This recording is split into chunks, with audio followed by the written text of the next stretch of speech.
Hi friends, అందరికీ నమస్కారం. Friends, ఇప్పుడే అందిన వార్త. వైసీపీ టాప్ నేత అరెస్ట్, తీవ్ర టెన్షన్ లో జగన్. దీనికి సంబంధించిన కంప్లీట్ డీటెయిల్స్ అయితే ఈ వీడియోలో తెలుసుకుందాం. ఫ్రెండ్స్, వీడియోని పూర్తిగా చూడండి. అలాగే తప్పకుండా లైక్ చేసి ఛానల్ ని సబ్స్క్రైబ్ చేసుకోండి.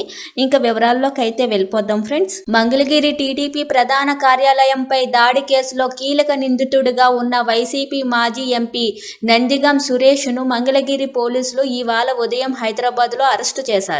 మియాపూర్లోని ఒక గెస్ట్ హౌస్ లో ఉండగా ఆయనను అదుపులోకి తీసుకున్నారు. ఈ మేరకు ఆయనను గుంటూరు సిఐడి ఆఫీసుకు తరలిస్తారా లేక మంగళగిరి రూరల్ పోలీస్ స్టేషన్కు తీసుకెళ్తారా అనే విషయంలో స్పష్టత రాలేదు. కాగా గుంటూరు జిల్లా మంగళగిరిలోని టీడీపీ ఆఫీస్పై దాడి కేసులో నందిగం సురేష్పై కేసు నమోదైన సంగతి తెలిసిందే. ఈ కేసులోని ముందస్తు బెయిల్ మంజూరు చేయాలని ఆయన దాఖలు చేసిన పిటిషన్ను ఏపీ హైకోర్టు కొట్టేసింది. దీంతో ఆయనను అరెస్టు చేసేందుకు బుధవారం ఉద్దండరాయునిపాలెంలోని తుళ్లూరు పోలీసులు ఆయన ఇంటికి వెళ్లారు. దీంతో గత 2 రోజులుగా సురేష్ అజ్ఞాతంలోకి వెళ్లిపోయారు. తన మొబైల్ కూడా స్విచ్ ఆఫ్ చేయడంతో పోలీసులు చేసేదేమీ లేక అక్కడి నుంచి వెనుతిరిగారు. తాజాగా ఫోన్ సిగ్నల్స్ ఆధారంగా బుధవారం ఉదయం ఆయనను హైదరాబాద్లోని మియాపూరులో అదుపులోకి తీసుకున్నారు. చూస్తున్నారు కదా ఫ్రెండ్స్, ఇలాంటి లేటెస్ట్ వీడియోస్ కోసం మన ఛానల్ని లైక్ చేయండి, షేర్ చేయండి, సబ్స్క్రైబ్ చేసుకోండి.